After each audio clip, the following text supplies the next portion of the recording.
Bonjour tout le monde et bienvenue dans cette nouvelle vidéo consacrée à la version japonaise de Final Fantasy Brave Exvius. Aujourd'hui la suite de l'Even Final Fantasy IX avec une nouvelle zone d'exploration qui a été ajoutée et qui permet de combattre un nouveau boss. Donc comme les fois précédentes, la zone d'exploration est découpée en deux niveaux de difficulté différents. Un premier mode facile pour les joueurs débutants, il y a tout de même 50 lapis à récupérer si on fait 3 limit burst, que l'on bat le boss en moins de 10 tours, et que l'on n'a pas de mort. Comme d'hab aussi, les coffres des deux zones d'exploration en facile et en difficile sont communs, donc autant récupérer l'intégralité des coffres tranquillement dans la version facile et rusher vers le boss en version difficile sans plus de cérémonie. On va faire le boss en version difficile, donc il y a toujours 2 Trust Moogle 5% à récupérer lorsqu'on finit la mission. Si on n'utilise pas le moindre objet, on récupère 10 000 points de la ressource à échanger auprès du Ramog. En n'ayant pas le moindre mort, on récupère une matéria qui offre une résistance à la lumière de 20%. Et enfin, si on y va avec un groupe composé de seulement 5 personnages maximum, on récupère un chapeau. Un chapeau qui donc nous offre un petit peu de défense physique, 15% d'attaque physique. On va pouvoir voir là sur ce personnage, je l'ai équipé.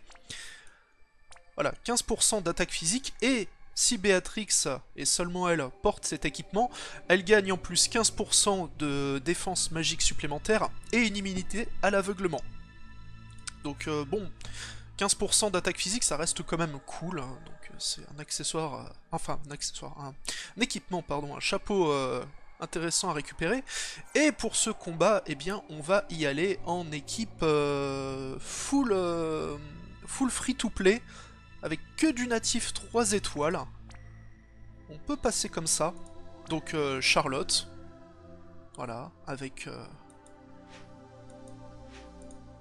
que des équipements assez tranquilles à obtenir, à l'exception peut-être de cette matéria que l'on chope en récompense d'un trial boss, c'était le robot. C'est une capacité principalement là pour débuffer les stats de l'adversaire. Ensuite, Wakka, oui, Wakka, pourquoi? Eh bien, on le verra très rapidement. Donc là aussi, voilà, juste quelques stats en plus. Kuja, parce qu'après tout, c'est un event Final Fantasy IX, donc autant ramener des personnages de Final Fantasy IX, surtout que Kuja est plutôt pratique comme personnage. Je lui ai mis la nouvelle récompense que l'on obtient sur le tout dernier trial boss qui est sorti, quand même un chapeau qui donne 500 points de vie, 16 de défense physique, 50 de défense magique et 30% de résistance à la glace. Plutôt un bon équipement. Exdes que l'on ressort du placard, ah oui, j'ai pas montré les matérias de Kuja, voilà, rien à signaler de particulier aussi pour lui. Donc Exdes, oui, qu'on ressort du placard, qui va être utile pour faire des dégâts. Et enfin Vivi, lui aussi personnage de Final Fantasy IX que l'on va utiliser, qui là encore une fois n'a rien de très particulier d'équipé, que des choses obtenables gratuitement, pas de récompense de confiance, on va y aller comme ça, c'est parti.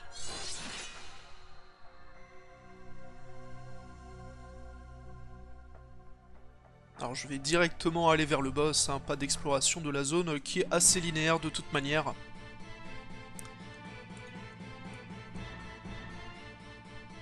Les amoureux de Final Fantasy IX reconnaîtront le décor. Alors on peut quand même croiser des ennemis un petit peu énervants. Donc je me suis pas pris la tête. Sur Charlotte, j'ai mis un accessoire qui offre 15% de points de vie supplémentaires et la capacité pour pouvoir fuir les combats. Allez, salut hein. Non, on va se contenter d'aller à l'essentiel.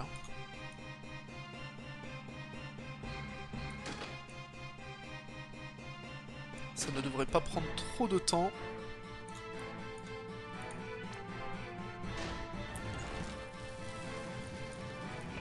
On y est bientôt. Le petit passage secret.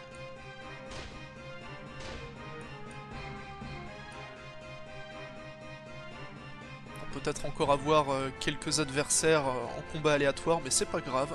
Tant qu'on a la compétence pour fuir, Il n'y a pas de souci, on est tranquille. Voilà, on ne va sûrement pas s'en priver. Voilà, des bisous. Hein.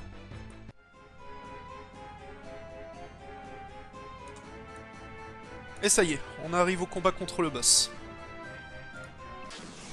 C'est parti. Alors, ce boss, donc 4 millions de points de vie, comme pas mal de boss que l'on a pu avoir précédemment dans des events. Donc ce boss-ci, il a une immunité totale à l'élémentaire, 300% de résistance à la terre, donc impossible de lui faire des dommages sur cet élément. Rangez vos Aileen ou tout autre personnage provoquant des dégâts de terre. Par contre, il a de base une faiblesse de 50% à la glace, ce qui va être bien pratique, hein, on va pouvoir en profiter avec Exdes et Vivi. Et il est également faible à 2 altérations d'état, immunisé aux autres, mais on peut lui infliger sommeil et virus. Alors virus on s'en fout un petit peu, mais pour ce qui est de sommeil, eh bien c'est là où le personnage de Wakka va prendre tout son sens.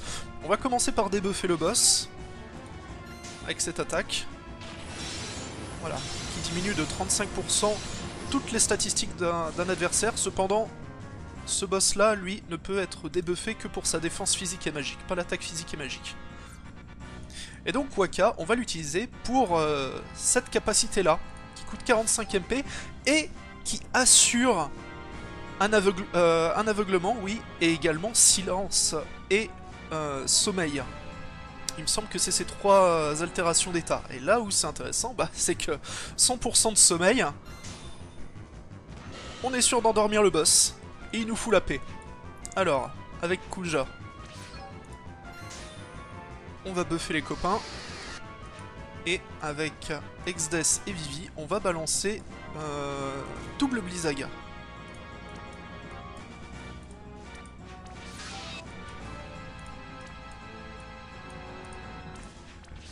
Voilà.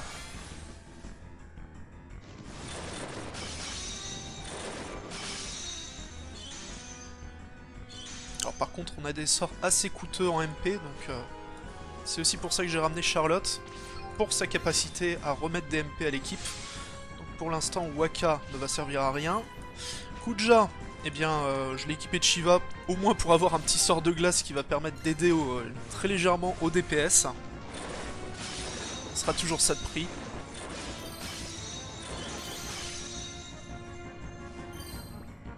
Ok. Et donc là il reste plus qu'un tour pour le maintenir endormi. Donc ce qu'on peut faire dans ce genre de situation, c'est tout simplement le taper pour volontairement réveiller le boss. Et ensuite, eh bien, on relance la capacité avec Wakka. Et on le rendort à nouveau. Donc évidemment, ce genre de stratégie ne fonctionne pas en permanence. Hein. Au bout d'un moment, ça va forcément échouer. D'ailleurs, pourquoi je fais ça? Autant faire repeat. Mais ça va peut-être suffire pour le battre sans même qu'il nous balance ne serait-ce qu'une seule attaque. Parce que mine de rien, il frappe assez fort. Il balance des AOE de terre, des AOE de foudre. C'est aussi pour ça que j'ai ramené Kuja, parce qu'il pourra nous protéger face à ces 2 éléments. Mais en plus, ouais, voilà, il fait quelques attaques physiques, et ce qui est assez énervant, c'est qu'il a la fâcheuse tendance de temps en temps à se remettre des points de vie.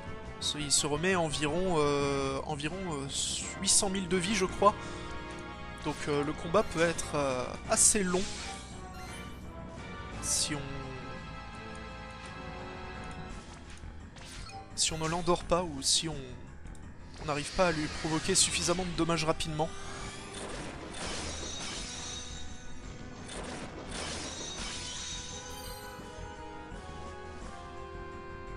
Ok. Donc là, on a encore un tour où on est tranquille.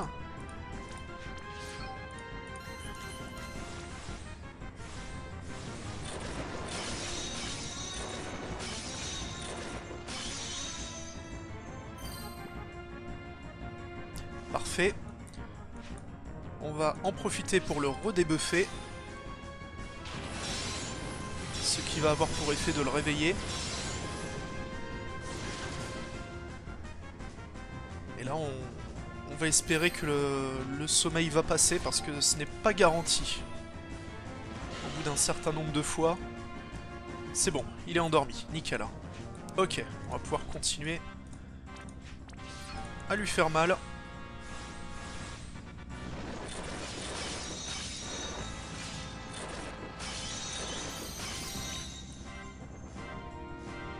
Parfait. On va en profiter pour remettre quelques MP à l'équipe.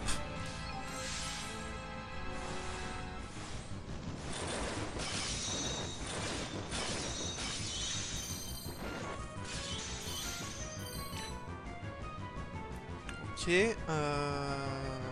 Donc là, je crois qu'on a encore un tour tranquille. Si je ne dis pas de bêtises. Dans le doute, on va commencer à mettre des protections élémentaires au cas où il se réveillerait. Voilà. Protection de 50% de résistance à la terre, 100% de résistance à la foudre grâce aux upgrades de Kuja.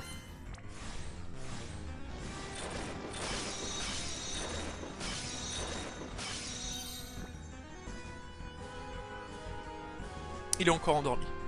C'est formidable. Toujours débuffé, ok. Est-ce qu'on avait encore les stats boostés? Non, on n'avait pas les stats boostés. Par contre, je pense que si j'essaye de le rendormir, là ça ne fonctionnera pas.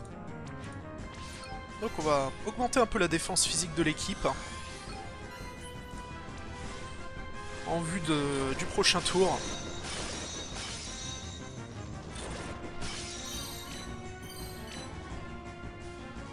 Voilà, il est à l'article de la mort. Ah, il y a encore un tour de sursis. Eh ben c'est parfait. Moi qui pensais qu'il allait se réveiller ce tour-ci, eh bien il semblerait que ça soit la fin pour ce boss. Attendez, on va même le redébuffer encore. A priori, il devrait bel et bien mourir.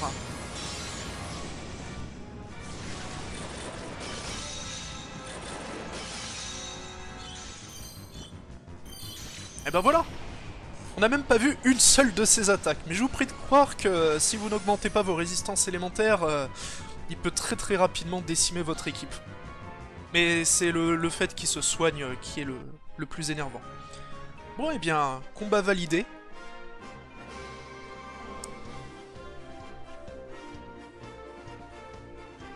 Après voilà, il est juste résistant à la terre, mais on peut tout à fait lui débuffer tous les autres éléments.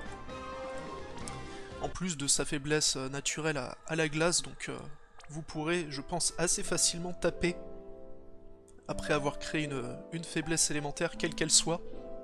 Mais donc, pas un combat très compliqué, et le fait qu'on puisse l'endormir, eh bien ça rend la chose assez simple, parce que sinon il y a d'autres capacités pour endormir, hein. Il y a par exemple la Sleep Blade que l'on peut récupérer assez tôt dans le jeu, qui permet d'endormir une cible, mais c'est que 40% de chance d'endormir, donc ça peut être un petit peu risqué de baser sa stratégie sur une attaque qui fonctionnera de manière un petit peu aléatoire.